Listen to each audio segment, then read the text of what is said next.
Hey there, everybody. Welcome to Gather and Go, the podcast that helps you plan, promote, and lead better trips. I'm Brian Jewell. I am your host. I am feeling festive today and so glad that you decided to spend part of your holiday season with us. And as always, our promise to you is that we're going to do everything we can to make that investment of your time worth your while. Now, if you use video to promote your tour company, your destination, your travel business, and I sure hope you're using video, you are going to love today's featured conversation with Tony Gnau. Tony is an Emmy Award-winning videographer, author of the book Lights, Camera, Impact. And in today's conversation, you're going to hear Tony's expert thoughts on how to create travel videos people actually want to watch. He's going to tell you about the biggest mistakes most corporate videos make and how you can build a video strategy that turns followers into customers. This is a great conversation. I am so excited for you to hear it. Before we get there, though, let's start with some travel news you may have missed. Mexico is implementing a new tax for cruise passengers. The Mexican legislature last week voted to impose a new immigration fee of $42 per person for cruise passengers arriving in Mexican port cities. The fee will be collected from the cruise lines and will apply to every passenger on board a ship, whether or not they choose to disembark in the port. Industry analysts claim the new fee will make Mexico the most expensive cruise destination in the world, with the Florida Caribbean Cruise Association saying the tax would make Mexico 213% more expensive than the average Caribbean port. And when passed, the rule was scheduled to go into effect on January 1st, 2025, giving cruise lines little time to react.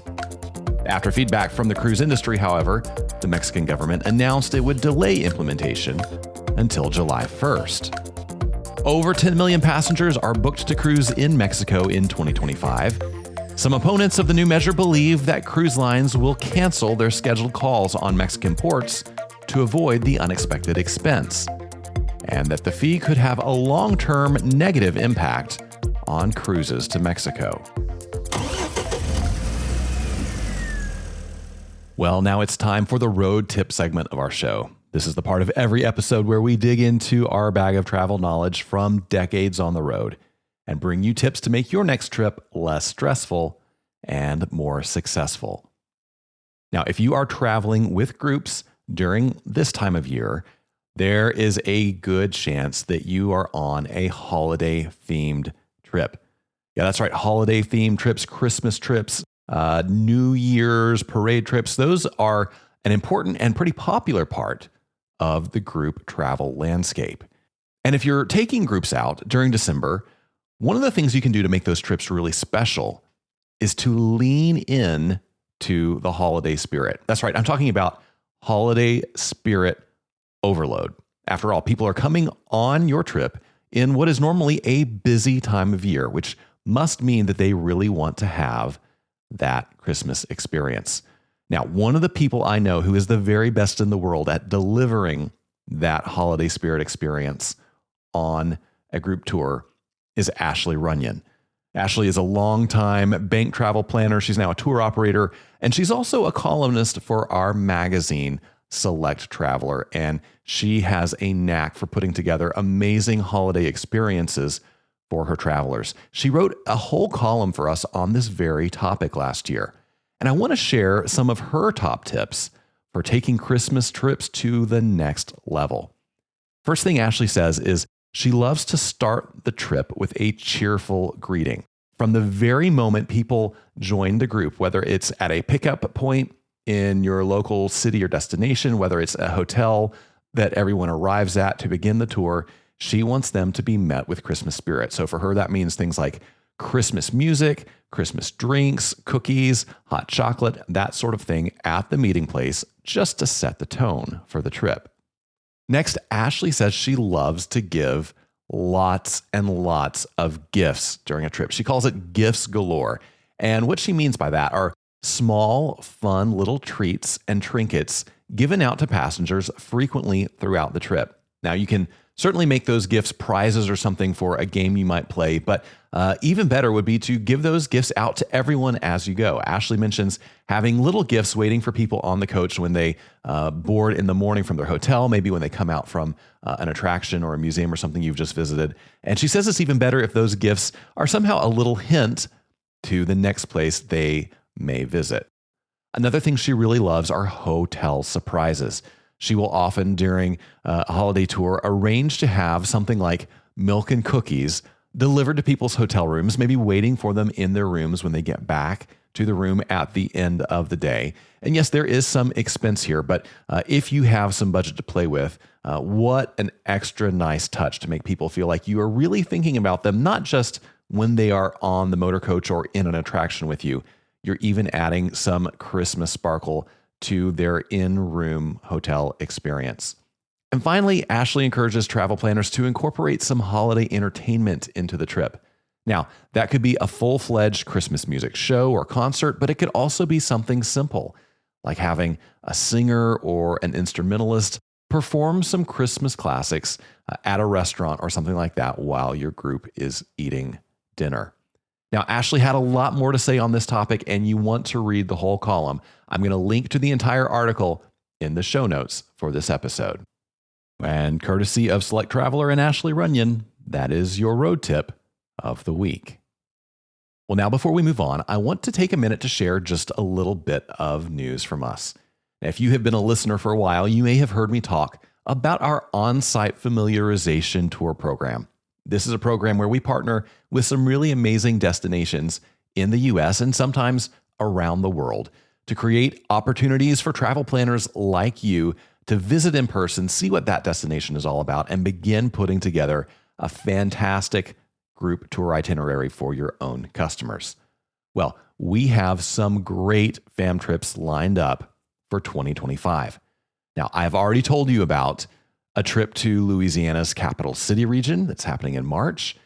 And I gave you a little hint about a great Gatsby-themed tour in Louisville, Lexington, and other Kentucky cities that's going to take place in May. Well, I've got some good news for you. We have at least 3 other on-site fam trips in the works for 2025. Now, can I share the details on them now? No, I cannot. But what I can tell you is that they are all trips to popular destinations that groups love, and you will love them too. Now, the best way to stay up to date on our fam tour opportunities is to go to grouptravelleader.com/fams. And when you're there, you can see a list of all the trips we currently have open for registrations. So, for example, if you're interested in applying to attend that trip to Louisiana's capital city region in March, or that Kentucky trip in May, you can fill out an application form right there to get your name in. The other thing you can do is sign up on that page for notifications about new fam opportunities as soon as we announce them, which gives you a better chance of getting a spot on these really popular trips. And while you're on that page, you can also see recaps of some of the dozens of fams we've done around the country and around the world over the years. That's a great place to get some inspiration for trips you have coming up, maybe even see some itineraries that would give you some real world examples of how we have tackled popular and undiscovered destinations around the country. You can find all that at grouptravelleader.com/fams. I'm going to drop a link to that in the show notes for you as well. Well, now it's just about time for us to get into our featured conversation with Tony Gnau. I want to remind you as we do that, you don't need to worry about taking notes because I am taking notes for you. And on the show notes page for this episode, you will find a recap of some of the most important things Tony had to say. And we're going to come back at the end of the interview, and I'm going to recap a few of those highlights as well, because there is so much good stuff in this interview, and I don't want you to miss any of it. And hey, let me encourage you to stick around to the end of that recap, because after we're done, I want to come back to this idea about increasing taxes and fees for tourism in Mexico and, well, frankly, many other places around the world. I'm going to ask the question, are tourism taxes getting out of hand? That's going to be the topic of today's Hot Minute. You won't want to miss that. We'll be right back with Tony Gnau.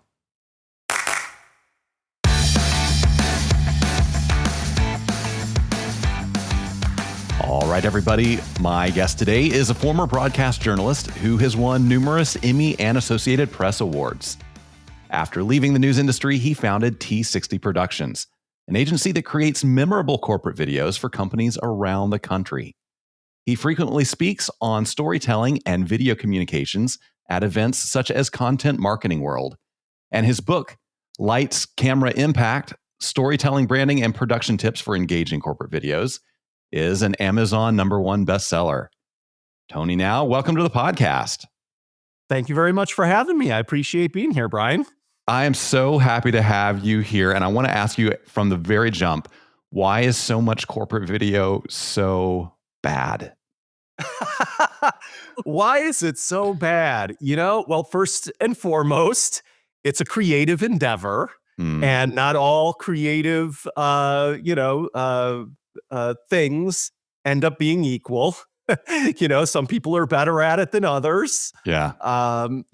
And I think the barrier to entry in video these days is so low. I mean, all you have to do is pick up your smartphone and you're now a video producer.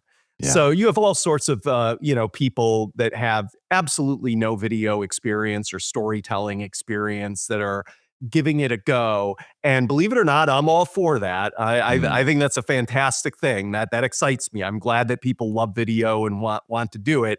But that does bring down the overall quality of the video being produced in this world. It brings it way down. And so I think that's a big reason. That's a big reason why. And then the other reason why is just, I think that many people, many companies go into video without any sort of a real plan.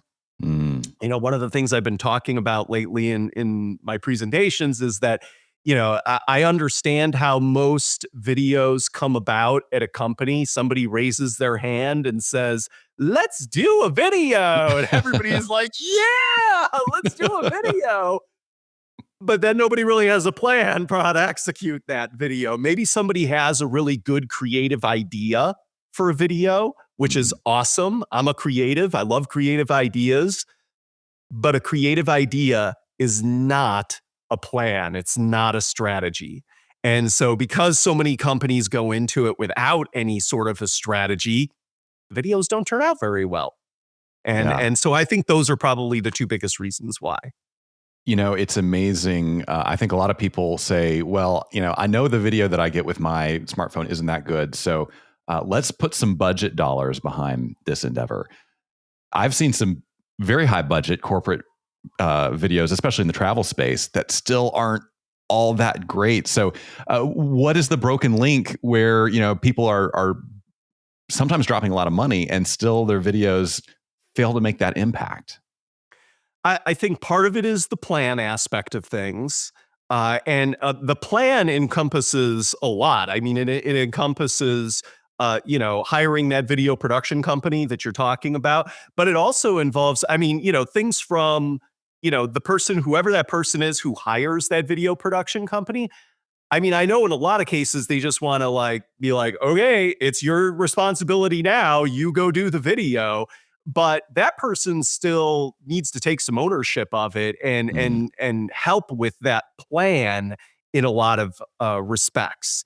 And that plan can involve just understanding who the audience is for this video, how you're going to promote the video, what's your goal and how are you going to measure success of that goal, all things like that. And, a lot of times they just, it's like, okay, well, we're going to do a video.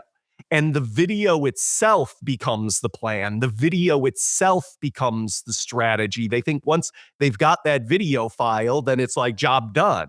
But that's not job done. That's just a piece of the puzzle that needs to be completed. And it's the most important piece of the puzzle. You want a good quality video. But if you don't take care of everything else, then that video is not going to be successful. If you don't have a strategy surrounding that video. So I think that's a big part of it. The other part of it is just because a video production company can put together a video that looks good and sounds good from a technical standpoint doesn't necessarily mean that they have a real mastery of storytelling. Now, many do. There are many video production companies that are fantastic at that, and they tell amazing stories.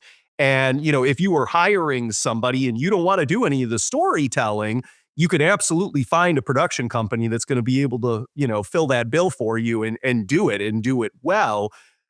But you better hire one of those companies, because not every video production company is built that way. Some video production companies are very much, hey, we will execute your vision, your Yeah. plan.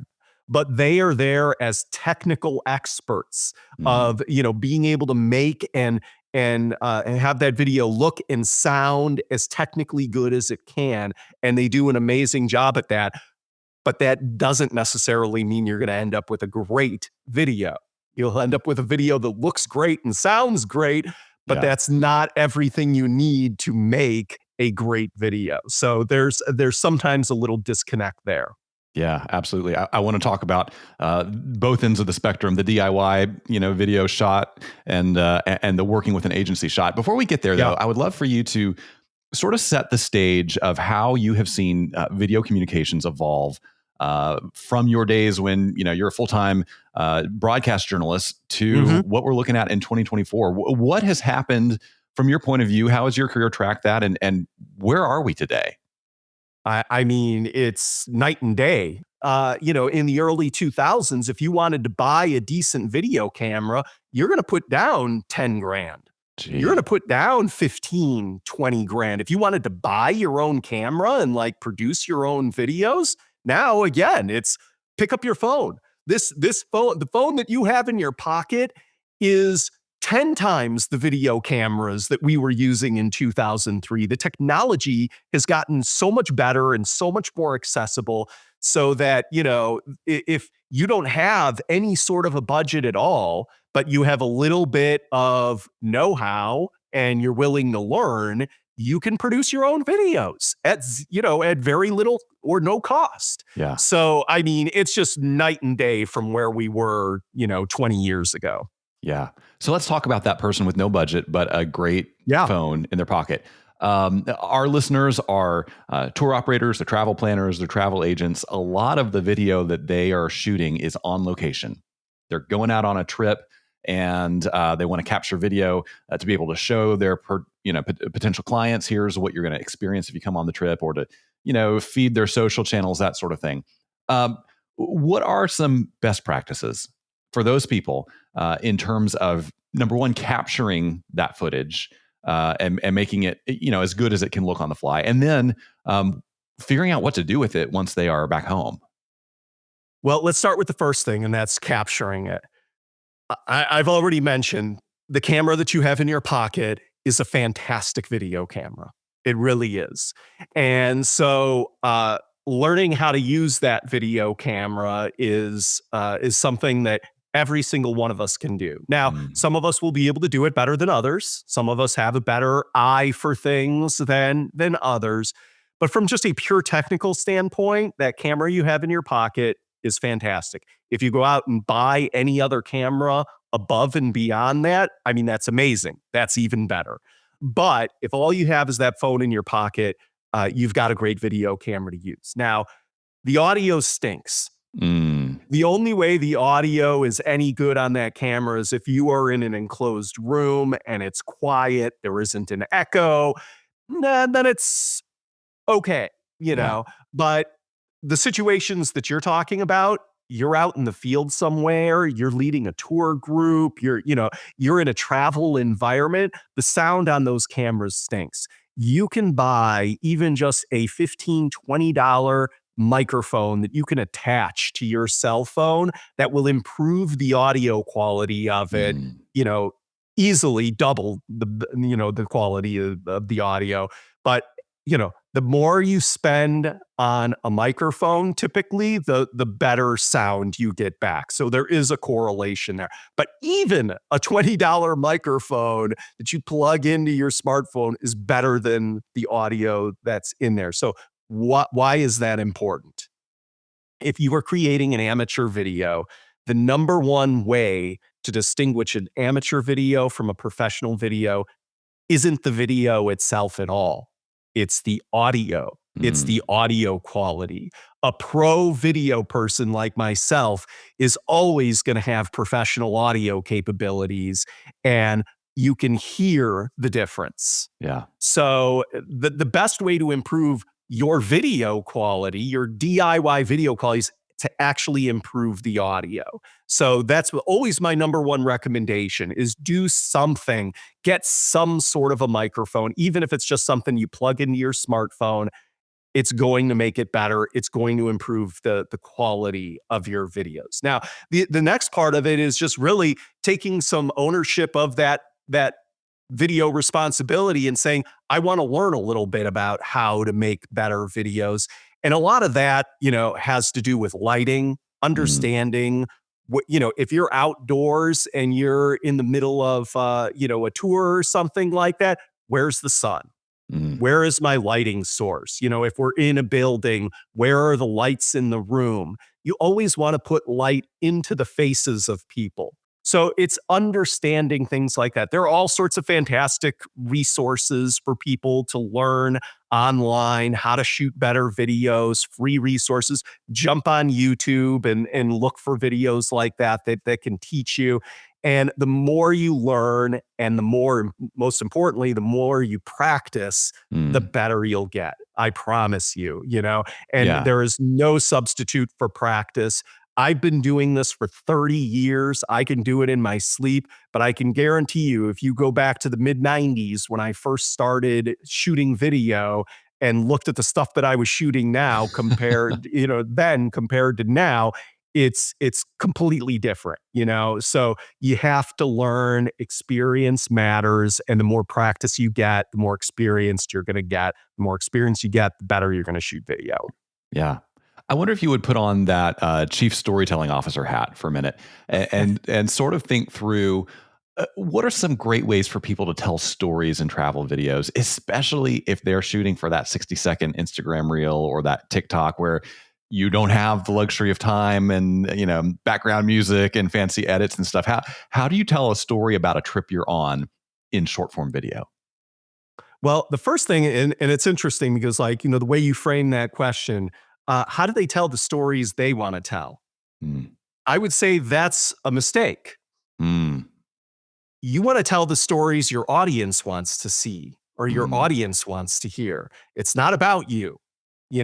So that's the first thing you need to do is really think deeply about who is my audience. mm, What is the story they want to hear? What's a story that's going to be compelling to them? mm. What are they going to be interested in?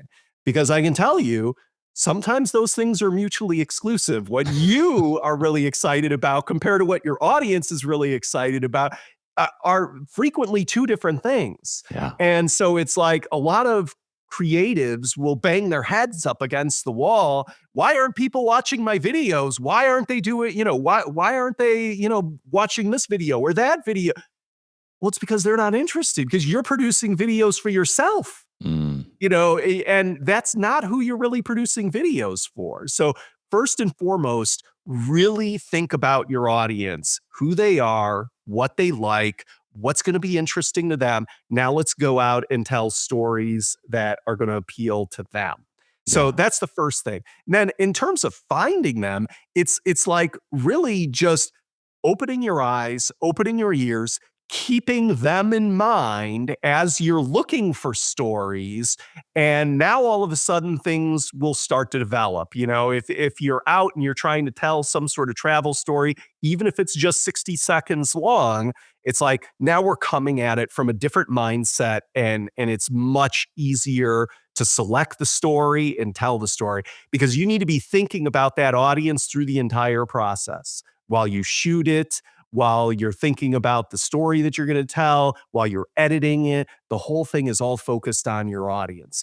And then honestly, just from a pure storytelling perspective, think about the hero's journey. Mm, There's, you might be the hero of the video in some way because, you're telling the story and you're sharing this amazing thing with your audience. But, think about the hero's journey is always, introducing the character, having some sort of conflict, and then solving the conflict. you know, and in a travel video, that might be something as simple as, introducing yourself and who you are.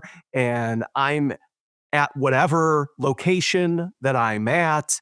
And a lot of people miss this one thing when they come here. Mm. They're missing out on this one thing, but I'm going to tell you about it so you're not going to miss it. Mm. Conflict resolution, Yeah. thinking about it in terms like that for your storytelling and especially with travel videos, like that's a really effective way of going about it. And when you're just getting started in your storytelling, that's a really great way to go about it. The other storytelling technique that I love is just using surprises. Mm. Being able to, you've got something in your back pocket that your audience is really going to be amazed by. It could be a visual, it could be an interview, it could be a great shot of something or a piece of information, nugget, whatever it might be. You've got that in your back pocket and build up to it, build up to it, build up to it, reveal that surprise. So the audience thinks they know where you're going. And then all of a sudden you give them that surprise and all of a sudden it Mm. reinvigorates their interest. So those are my two favorite storytelling techniques. I love that. But how do you feel about the storyteller being on camera versus behind the camera? Is that simply a style choice? It's whatever I would say, whatever you are comfortable with as the creator, go with that. Mm. I will always tell you that I think seeing the person on camera is important in Mm. some way or another, seeing who the storyteller is, because so much of what video is, this is my mantra that I will say in every sort of thing that I do. Video isn't about facts and figures. Mm. Video is about emotion. And what we are trying to do is create an emotional connection with our audience. Mm. They are I, Audiences are far more likely to make an emotional connection with a real person that Mm. they can see and they know is there than just some voice from the void.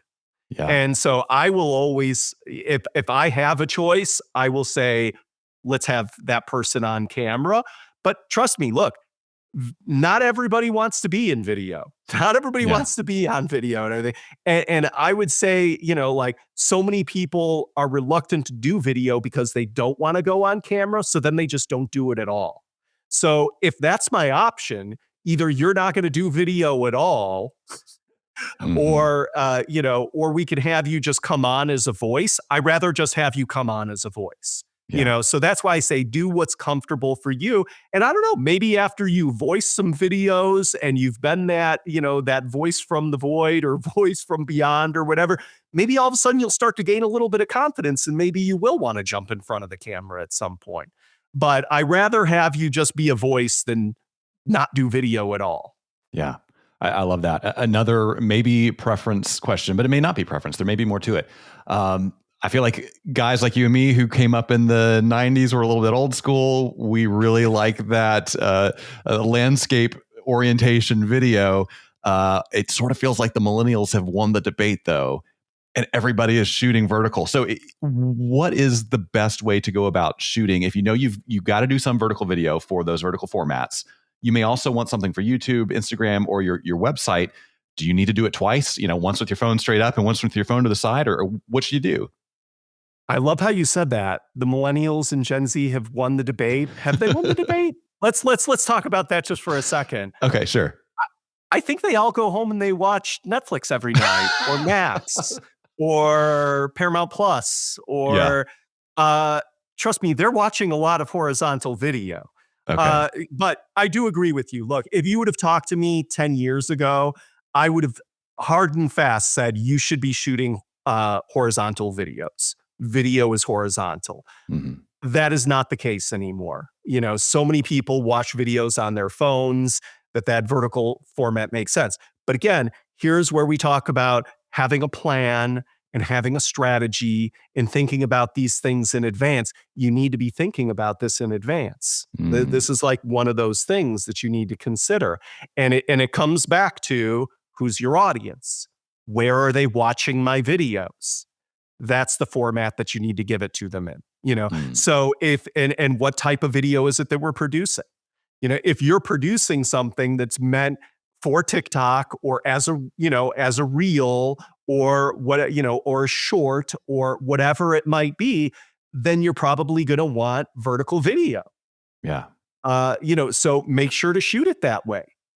But on the other hand, if you are producing a video for your company's website that people are going to come to, you know, they're coming to your the website and they want to see more about you and what you offer or whatever, that one should be horizontal because they're probably going to be looking at that on their computer and their Mm. computer is horizontal. Right. So it's really thinking about these things in advance and really having a plan for it. Now, there are plenty of situations where you can shoot horizontal and edit it vertically later. Yeah. As professionals, that's what we do. You know, when we are producing videos, we are always shooting you know, horizontally for the most part, even when we know we're shooting a reel, Mm. you know, or a TikTok, we are still shooting horizontally. So then you can use that video for other purposes as well. But having said that, if you're going to be shooting on your phone, it's often easier just to go ahead and shoot it vertically. Yeah. But, you know, but the most important thing to keep in mind with all of this is, again, having a plan, having a strategy before you begin the video project and talking about these things so that, you know, you don't show up for the shoot and it's like, oh, wait, what should we do? You know, should we shoot this, you know, vertically or horizontally? How do we, you know, like all that should have been decided already. You know, you don't want to show Yeah. up to, you know, to shoot your video is still thinking about that.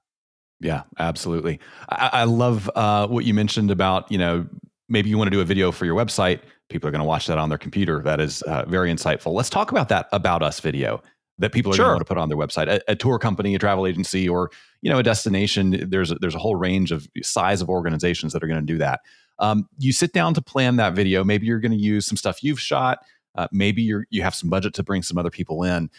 How do you avoid the trap of making the terrible generic corporate video that you have lampooned on some of Yes. your social channels? How do you, because we've all seen 1,000 of those, they're all the same. How do you avoid that and create that About Us or that corporate video that actually makes an impact? Yeah. First and foremost, I mean, you know, it's like a lot of the videos will end up looking similar to one another. Especially when it comes to travel related stuff, because Yeah. every video is going to include absolutely beautiful video of a beach Right. or the Roman Colosseum Yeah. or, you know, the Grand Canyon, fill in whatever it is. Like, you know, every video is going to include great travel location video, stuff like that. But the big thing is really figuring out how to tell a story that is going to appeal to your audience, you know? And every company has a unique story. And Mm. so it's really about figuring out what is our story? How is that relevant to our audience? And how can we help, you know, how can we tell that story in a way that's going to help them understand that and help us set apart ourselves apart from everybody else? But then I would also say, look for ways to distinguish yourself. I mean, you know, like if you are in the the tour space or whatever, look at your competitors' videos. Mm. What are they doing?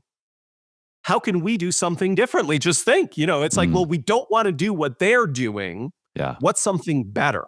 You know, and let's try to come up with a better idea of what they're doing. And I'll give you a good example, like something that I think every tour company should be doing is you should be doing profiles on your tour leaders. Mm. You know, the people who are going to be out there with that customer or client, Yeah. taking them on their tours. You should do profiles on those people. You know, we want to get to know them before we ever get on the vacation, you know, from a customer's perspective. That's a great way to set yourself apart. I mean, I haven't done a lot of research on, you know, travel companies, but I'm guessing that there aren't a lot of profile videos out there. So like that's like a great example of like thinking about like, okay, we don't want to look exactly like our competition. What aren't they doing Yeah. that we can do? and then let's go out and do that. That's a great way to set yourself apart. Yeah, I love that. So we've been talking about, the About Us video. It occurs to Yes. me that maybe there are other places in the sales funnel that video can be deployed strategically. That's not just a part of your website that only some people are going to go to. Do you have any tips? Because ultimately, we want to sell trips, we want to sell product, we want our videos to support that. Any tips on strategically or technically positioning videos in your sales flow, in your marketing, your drip campaign, whatever it may be, that actually Yep. move people down the funnel and get them closer to clicking that buy now button? Well, and that's exactly it, Brian. First of all, you're totally on the right track. I think that probably the biggest mistake that many companies are making today, and this isn't just in travel, it's everywhere, is that the short form videos, the reels, the TikToks, all of those things have become so popular and so prevalent that that's now what we kind of think of as being marketing videos. Yeah. And they are, but that's just one type of marketing video. And Mm, those are top of the funnel. We are trying to make people aware of us. mm, That is those videos are for the very top of the funnel. Those videos aren't going to convince, anybody for the most part to booking a tour. yeah. Not a single 15-second reel. Mm, You know, but now as you start thinking about that sales funnel or the marketing funnel, you start thinking about what are other videos that we can continue to layer throughout that entire customer journey. It's not about giving them a single video, it's about giving them videos consistently through that entire journey. So you start with the reels.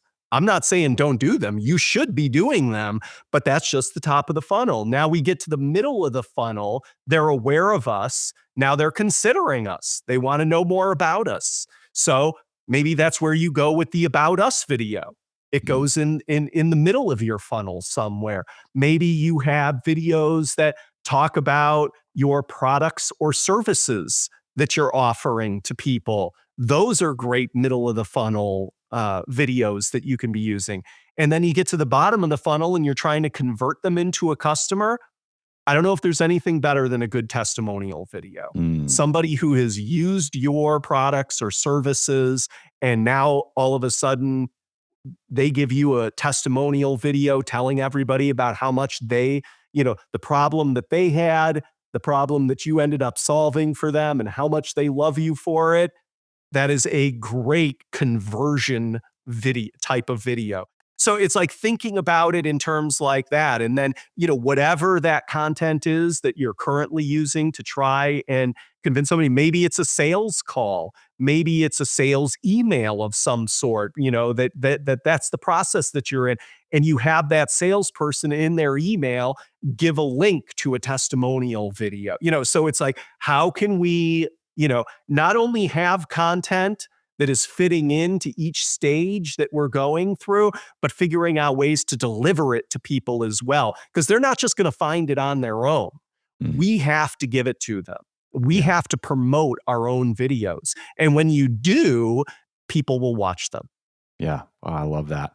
Now, I'm trying to put myself in the shoes of a solopreneur, maybe a small business owner in travel. And I'm thinking, okay, those top of funnel videos, me and my staff can probably do ourselves when we're out on the road. Yes. That makes sense. As you go through these other things, it starts to feel like a little bit of a heavier lift, maybe a little beyond our core competency. So, at what point do I need to start calling people like Tony and saying, Right. "Hey, I probably need some help with this video strategy"? What does that conversation look like, and roughly what kind of budget world am I going to be in to do that well? You can get really fantastic video production for less than $10,000. Okay, For some people that might still sound like a lot, yeah, but I mean, like you can have a video produced for $5,000 that is terrific, mm, that is really good, that will be really professional, tell a nice story and everything. There are lots of video production companies that will give you bundle deals. I know, like, we certainly do, where it's like, oh, if you're going to come in and produce 3 videos, there are degrees of scale, hmm, production of scale that we can work so that, it's like not every video is going to be 5,000, like we could do 3 videos for $9,000 or Yeah. something, because Yeah. there's some things that we can do to, to help bring down costs that way. So there's like all sorts of little tricks, but it's really finding the video producer that's right for you. First of all, there are a lot of us out there. There's no right or wrong answer to, this person's the best or that company's the best. You can look at places like Upwork, and places where people are doing things just as side gigs, and you can find some really competent professionals there as well. So there are ways to help you with that budget aspect of things.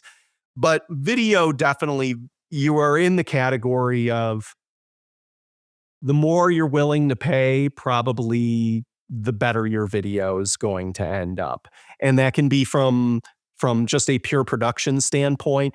That can very much be from a storytelling standpoint and a strategy standpoint. So, I mean, the first thing I would really say to do is, first of all, I mean, if you don't know how to do any of this, even the strategy part of it, like you hear me talking about the sales marketing funnel and how to figure out where those videos go and everything. And you're like, oh my gosh, like I can't even begin. Like, this is all new to me and everything. Yeah. you know, Companies like myself, we will do just straight up strategy work. Hey, Wow. you need just a basic strategy plan, and you can get something for like that for, a few $1,000s or something. And that'll give you a foundational plan to work from moving forward. So like maybe that's the first step for a lot of people. Maybe some people are like, oh, I can kind of figure that out. I think I'm okay with that. I just need help with the actual production.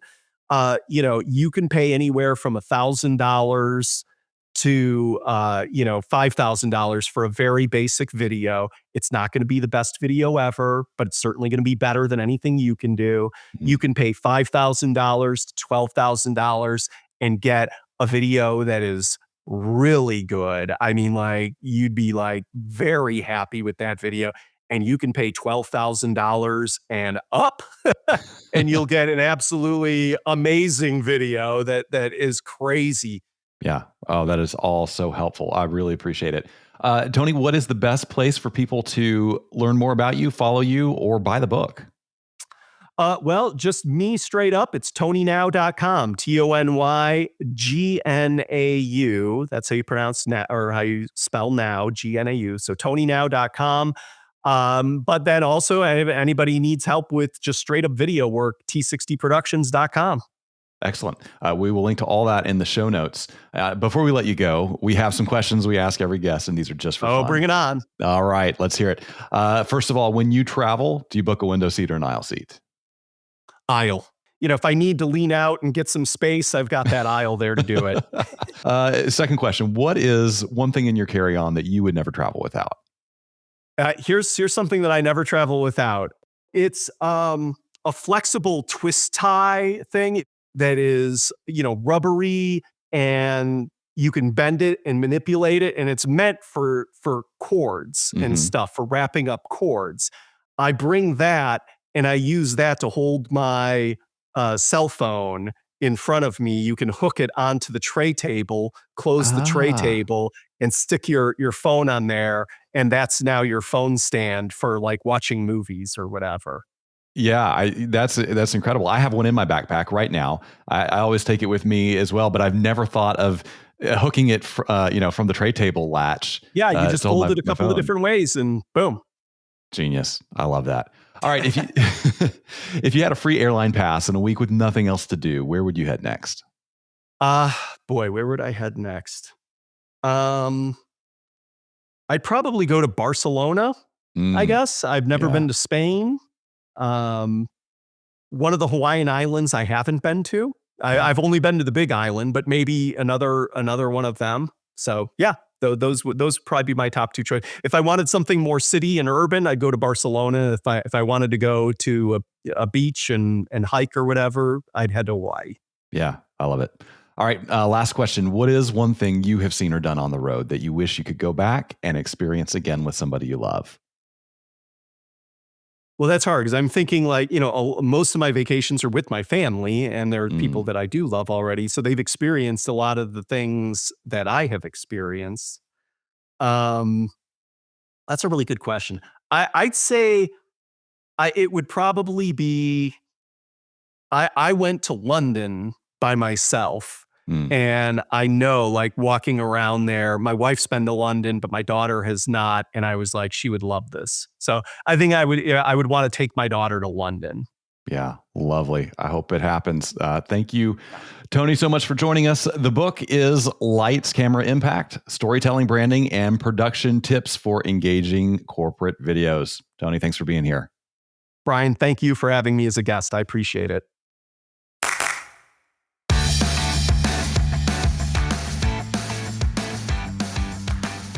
Well, I sure hope you enjoyed that conversation with Tony Gnau. And I hope you'll actually go check out his website. I'm going to give you a tip. In addition to some great information about making your videos more impactful, if you go to Tony's website and go to the About Me section, you can find what I think is maybe one of the cleverest and funniest local TV news stories that I have ever seen. That's a story Tony did back in his broadcast news days. Trust me, you're going to want to check that one out. Now, my conversation with Tony was so much fun. We just let the tape roll, and we actually ended up talking for about 45 minutes. And I had to cut some great content from that interview just to fit in our podcast format. But you can hear everything, the entire conversation, and see it as well on our YouTube channel. That's right. I have video of our entire interview on YouTube. You can find it just by going to YouTube and searching for Gather and Go. I'll also drop a link to that in the show notes as well. And you can actually also find that video embedded on the website for this episode. If you watch the video interview on YouTube, you're going to hear some exclusive content that was not in the audio version of the podcast, including why Tony left TV news. You're going to hear him talk about how you can go about picking the right travel video accessories that are going to work for you. And he's going to share how outside perspective on your video projects can help you tell your brand story better. He also talks about clever places to use videos on your website and why it's okay to DIY your sales videos. You can find all of that on our YouTube channel.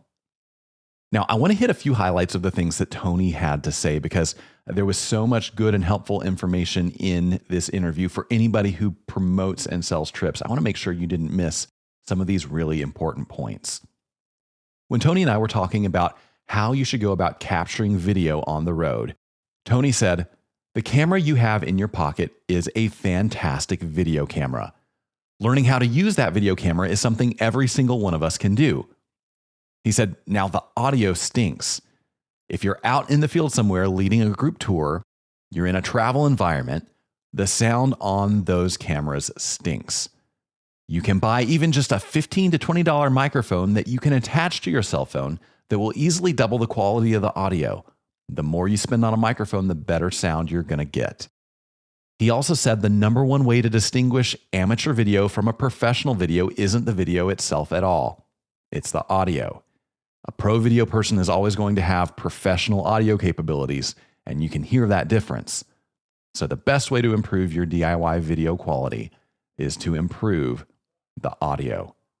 This is a great insight. I think Tony is absolutely right. There's actually brain science about this that basically finds that the higher quality of sound in a presentation, a video, something like that, the better it sounds, the more we think the presenter is trustworthy and intelligent, which means if you are putting out videos with crappy sound, you may be undercutting your own credibility or authority with your audience. So I think Tony's absolutely right. It's worth dropping that $20 on a mic to plug into your smartphone to help increase that audio quality, which in turn increases your credibility as a travel expert. Now, when I asked him whether or not travel promoters should appear on camera in their own videos, Tony said, "Video isn't about facts and figures. Video is about emotion. What we're trying to do is create an emotional connection with our audience. Audiences are far more likely to make an emotional connection with a real person that they can see and know is there than just a voice from the void." This, again, is a great insight. And listen, I know not everybody is comfortable being on camera. Believe me, it is an acquired skill being on camera, even being on a microphone. And most people, the first time they see themselves, the first time they hear a recording of their voice, it's all kinds of cringy. I get it, but you just have to power through. The fact is, nobody is going to be a harsher critic of you than you. So I would encourage you, if you are interested in video marketing, take that leap and put yourself in front of the camera at least some of the time. Your face doesn't need to be there all the time necessarily. You probably want to spend some of your time on video highlighting the places you're visiting and the unique people there that make those places special. But putting your face at the front or the end of that video is going to, again, increase that level of credibility and, more importantly, increase that emotional connection that ultimately leads to sales. And speaking of sales, when I asked Tony about how to make videos that convert viewers into customers, Tony said, the biggest mistake that most companies are making is that the short form videos have become so popular, that's what we think of as being marketing videos. He said they are, but those are top of funnel. We're trying to make people aware of us. Those videos aren't going to convince anyone to book a tour. But as you start thinking about the marketing or the sales funnel, it's not just about giving them a single video. It's about giving them videos consistently through the entire journey. So you should be doing the reels, but that's just the top of the funnel. Then in the middle of the funnel, you can do an About Us video. Then you get to the bottom of the funnel when you're trying to convert them into a customer. I don't think there's anything better than a good testimonial video. Boy, great ideas here. And, I would add on that testimonial video, you don't necessarily need to spend a ton of money producing it. In fact, if you've got some good customers who love what you do and want to support your enterprise, you might just ask them if they would record a video with their own phone. And the reason I say that is because homemade videos like that actually increase the level of trust. If you see a super slick, well-produced video with somebody giving a testimonial in it, you probably think, at least subconsciously, that the person giving that testimonial was compensated for their time. But if you see somebody just talking into what was clearly their cell phone, that's a much more believable testimonial. It seems more authentic, more sincere, and it probably will do more to help you convert that viewer into a customer than if you spend a ton of money on a super slick testimonial video. Great tips there from Tony Gnau. Well, we talked earlier in the episode about the new tourism fee being assessed to cruise passengers arriving in Mexico. And it's got me thinking about tourism taxes in general and whether or not the situation may be getting a little bit out of control. And that is going to be the topic of today's Hot Minute. Yeah, that's right. The Hot Minute is the portion of the program where I take 60 seconds to give you my unfiltered views on an issue that impacts tourism every day. And today we're asking the question, are tourism taxes and fees becoming unreasonable? So let's put 60 seconds on the clock and get into it. Tax the tourist is a political strategy as old as, well, tourism itself. It gives governments an easy way to raise easy revenue. And since tourists don't vote in elections, it seems like free money. But in recent years, more and more governments have taken this strategy to extremes. Every time I book a flight, rent a car, reserve a hotel room, I am shocked by the number and the size of different taxes added to my bill. Now, I concede that governments need a way to recoup the money they spend on visitor services, as well as fund their tourism promotion.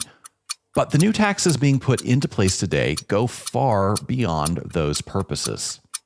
So, to every political leader tempted to increase visitor taxes for easy money, let me remind you, tourists may not cast ballots, but they do vote with their dollars.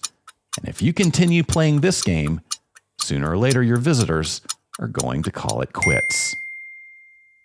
Well, that's the Hot Minute. That's how I see things anyway. And hey, let me just tell you, you're lucky that timer ran out, because if I had more time, I might just have vented a little bit about the irony of politicians railing against junk fees in travel when they are also the same ones taxing travel into oblivion. At any rate, you are welcome to agree with me or disagree with me, and we can still be friends. And hey, whether you agree or disagree or have other things to say, we would love to hear from you. You can send your thoughts, questions, or tax policy positions to podcast@grouptravelleader.com. I read every email that comes into that address. I really love hearing from you. And hey, you never know. Your ideas might just be the topic of the next Hot Minute. And while you're in the mood to give us some feedback, would you do me a big favor? Would you go to your favorite podcast player? If you haven't already subscribed to the show, do it there. And while you're there, give us a rating, leave us a review. Those are super helpful, and I am so thankful to everyone who has done that so far. My thanks as well to Tony Gnau for joining us today, and thank you, too, for being part of our podcast community. You know, we have had a great year in 2024 with some amazing guests and an amazing audience to go along with it. I'm so glad that you decided to join us. Well, we're going to be taking some time off for the holidays. Certainly wish you all a Merry Christmas and a Happy New Year. We'll be back in 2025 with more great podcasts, more excellent conversations with fascinating guests, as well as road tips, travel news, maybe some hot minutes, all the things you love about Gather and Go. Until then, remember, at the end of the day, we're all on this trip together, so let's make it a good one. See you next time on Gather and Go. Gather and Go is hosted and executive produced by me, Brian Jewell. Our publisher is Mac Lacey. Danya Simmons is our creative director. Ashley Ricks is our circulation manager and graphic designer. Our sales team is Kyle Anderson and Talisa Reck. To advertise on the podcast, call Talisa at 859-253-0455. Gather and Go is a production of the Group Travel Leader. For more information about our magazines, podcasts, and events, visit us online at grouptravelleader.com.